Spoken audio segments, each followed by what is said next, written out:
Hola, ¿qué pasa, chicos? My name is Diego, and this is D-Spot, of course, the place getting you closer to any of the other YouTube channels when it comes to Barça action. So welcome to today's post-match analysis between Getafe and Futbol Club Barcelona. FC Barça took the 3 points, and culés like myself,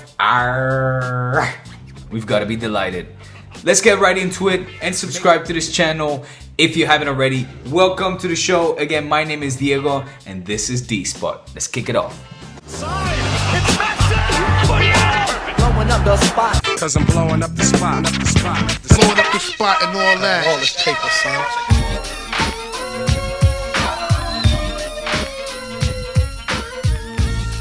So normally, of course, I do a live broadcast, but as you probably saw on my Twitter at This Is D-Spot, live broadcasting on YouTube is down. So I forgot that I was able to just record a video and then upload it afterwards.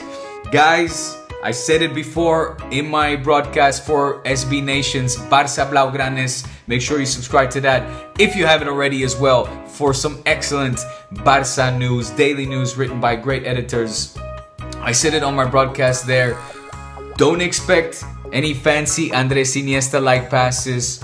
Don't expect any Busi type field vision, but expect decisive runs and expect goals, guys. That is what we're gonna get from the man of the day, the man of the hour, Paulinho. All right, all of us haters, and I'm gonna include myself, all of us doubters and haters, we need to take this one and swallow it, because Paulinho saved the day, guys. He gave us the 3 points. Barça 12 points and 7 points clear of Real Madrid. It's a good weekend, guys. Let's see what they do tomorrow, of course, in La Noeta against Real Sociedad, against Real Madrid. That's gonna be a good game too. Back to today's match, however, guys, let's also not beat around the bush. It was a lackluster performance, a game that needed inspiration, that needed motivation, that needed rotaciones, okay? All of us were expecting more players to rotate, and that didn't happen. Excuse me while I take a quick swig from my San Miguel, the finest beer in España.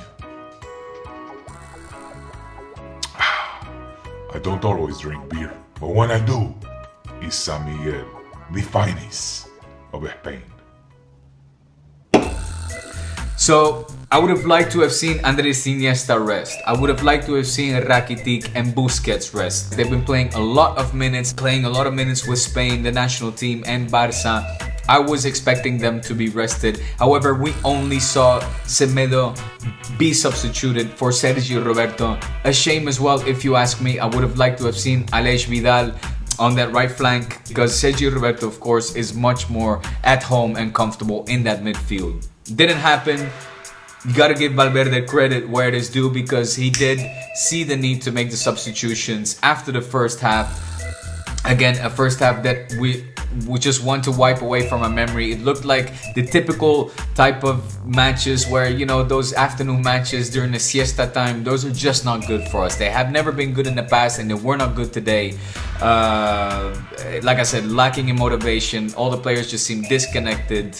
And un golazo, chicos, un golazo, hay que reconocerlo. Un golazo de Gaku, this young Japanese player. A fantastic volley to put it in the top corner and send it past, flying past Ter Stegen. Nothing Ter Stegen could do, of course. An amazing, valiant effort on Getafe's part. Also collectively, just very organized and disciplined. Nothing amazing, but just discipline without the ball. In that first half, I think it was something along the lines of 75 to 25% possession in favor of Barça. Didn't even notice. Could have been the other way around, because we didn't know what we were doing with the ball, even when we had it. We were just walking along the field, passing, not connecting, passes not connecting. Luis Suarez, the same. Luis Suarez, guys, he's starting to worry me. Anyway, on to the second half. The second half, Denis Suarez came in. Denis Suarez, guys. You D-Spot loyals know that I say this all the time, every time. Denis Suarez has a special connection when he plays at the top of his talents, at the top of his level with Leo Messi, and he made it apparent again today. just he came on and gave that chispa, gave that motivation and inspiration that this team needed at that point. Was very participant, as well as Deulofeu, of course. That has to be mentioned. I'm going all over the place, but Deulofeu, although not as talented as we want him to be, he does put in the ambition that you want to see from him, that willingness to compete for a place on the squad. And the bad news is Dembélé injured. I think he will be out for a month. I said it on my Twitter at This Is D-Spot. Is an injury, no es una molestación, es una lesión. So it's not a muscle strain, it is an injury. So let's hold our hearts that he will be out on the field to continue the adaptation and gelling in with the rest of the team, because that's what Dembélé really has to do. So on to the second half. Denis Suarez came in. Golazo, chicos. Golazo, the likes that reminded me of David Villa in the Champions League final, that, you know, nicely curling it in. Of course, didn't have the same significance, wasn't as dramatic and important, but important nonetheless today to equalize the game and make it 1-1, to then basically allow Barca to keep the hope alive. Bam! In comes Paulinho. Paulinho, guys, another game changer. And a game changer that's much needed, because Luis Suarez, as I mentioned, just doesn't look like he's had it. I think it was in the 83rd minute, around that time, when he went off running. He had a nice pass feeded to him that allowed him to go off running.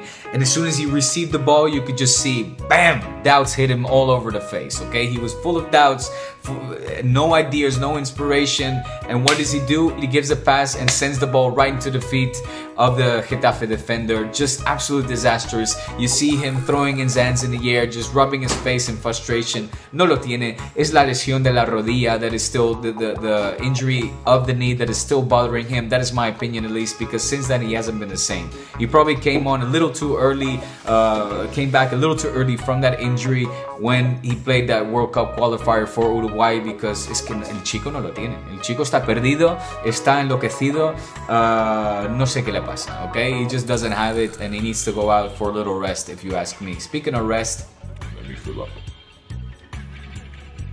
He's still good. So, what else can we say, guys? Paulinho, golazo. Like I said in the beginning, don't expect brilliant Iniesta-like passes, don't expect Busi-like field vision, but expect decisive runs, and in this case, decisive goals. Just a dagger. Paulinho went running.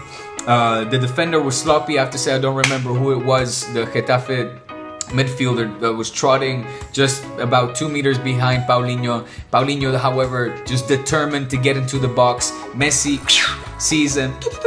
Pinpoint accurate pass. Good first touch by Paulinho. Didn't get nervous under the pressure of the Getafe defenders. In fact, when he could have fallen down and probably wouldn't have gotten a penalty, because it wasn't un forcejeo, but it was a little bit of a struggle, but good physical defending by the Getafe defender. But he stayed strong, put up his arm, fought for position, saw that he had an opening to put in, o sea, un chute a la portería, kick on goal, did so, and bam!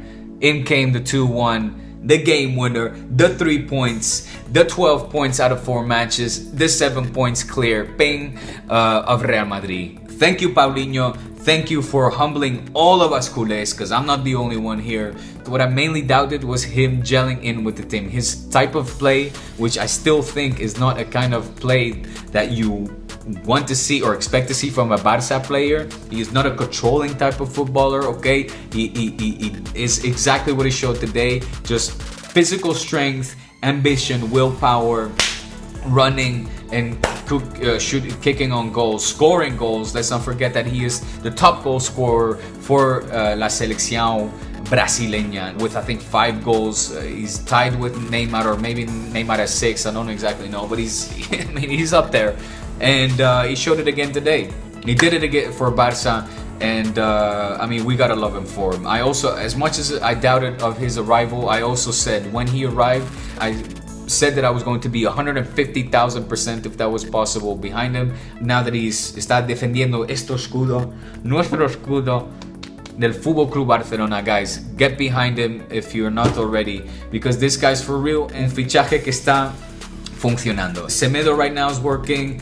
Dembele is showing signs of that he will be a great player, fantastic player, and Paulinho as well is, you know, he's doing his job. He's doing his job. He's doing a fantastic job. The same cannot be said for the likes of, say, Digne, Vermaelen, Andre Gomez, etc. So in that sense, this year's fichajes so far, guys, let's touch wood, have been good.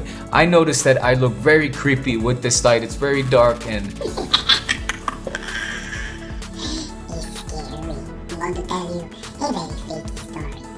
okay, that is it, guys. That is all from me. Visca el Barça, 3 puntos. Visca Paulinho también. Put down your comments in the comment section. Make sure you subscribe if you want to stay in touch with the best and only YouTube channel on Futbol Club Barcelona that gets you closer to the action than any YouTube channel out there. I have interviews with the likes of Benedito, in moments where I am confronted with Robert Fernandez and Soler, Guillem Balaguer, the list goes on, guys. There will be many more coming. I'm always at the Camp Nou when we play at home, so D-Spot is the spot for your Barça news, getting you closer to the action than any YouTube channel out there. Subscribe, guys. I'm out of here. Hasta la próxima. Midweek action, so I'll be talking to you guys midweek again. Peace out.